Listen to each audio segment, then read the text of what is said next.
Esta es la segunda parte de la historia de la humanidad. Todo comienza así.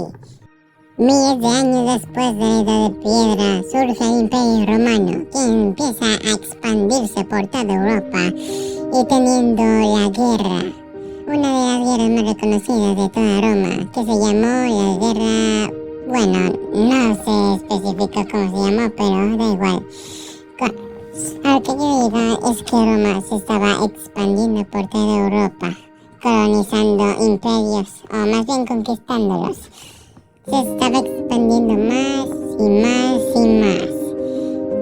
Luego derrotó a los galos y se quedó con todas las Galias. Luego fue a Bretaña y las conquistó y siguió conquistando a Europa.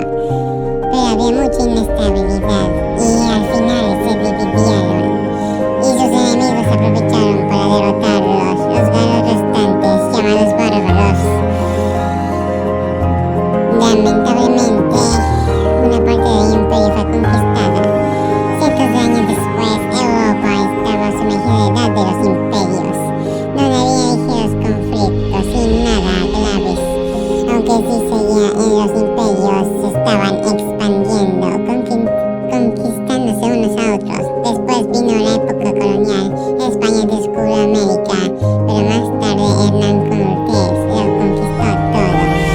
Más colonos españoles vinieron a América, arrasaron con todos los indígenas que había, colonizándolos y llevándose todo solo, poniendo colonias y construyendo sus ciudades españolas.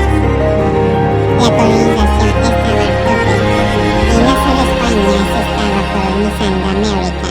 Los franceses e ingleses también hicieron lo mismo con los indígenas del norte, llamados indios por ellos. Pero más tarde empezaron a colonizar más y más y más, hasta establecer colonias muy grandes. Expandiéndose más, arrasaron con los indígenas, al igual que los españoles del norte. Los ingleses estaban expandiendo más porque ya se habían convertido en el Imperio Británico. Las relaciones entre Francia y Bretaña no se volvieron muy buenas y entonces se formó la Guerra de los 7 Años. La Bretaña heredó Francia. Años después de la independencia de Estados Unidos, sufrió una guerra civil, pero los estadounidenses ganaron. México tuvo intervención francesa, pero lucharon formidablemente con todas sus fuerzas. Mientras tanto, mucho más al norte, Inglaterra, o más bien Canadá, se independizó de Inglaterra y se volvió un estado independiente. México seguía con su guerra con los franceses por su intervención, pero México al fin derrotó a los franceses. En Europa, 100 años después, surgió la edad de los imperios, como digo yo, lo cual surgió la Primera Guerra Mundial, donde también surgió la Revolución Rusa, donde los bolcheviques avanzaron por toda Rusia. Mientras tanto, en Europa, Alemania perdió la Primera Guerra Mundial y sucumbió a las consecuencias. Mientras tanto, los bolcheviques seguían avanzando por toda Rusia y al final se formó la Unión Soviética, la unión entre los bolcheviques de toda Rusia durante la Revolución Rusa.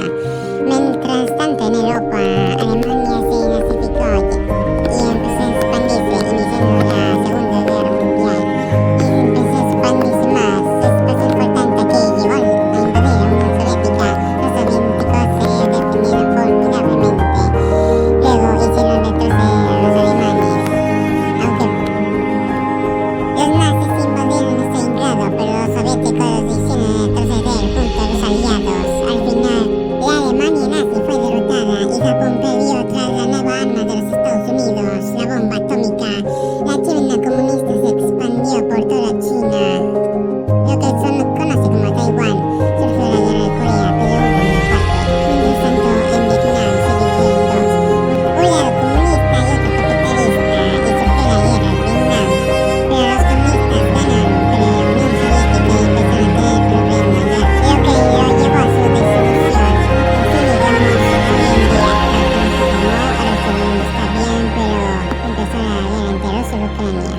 Y aún así, la historia de la humanidad se sigue escribiendo. ¿Qué pasará después? El futuro nos dará las respuestas que hoy desconocemos. esto ha sido todo.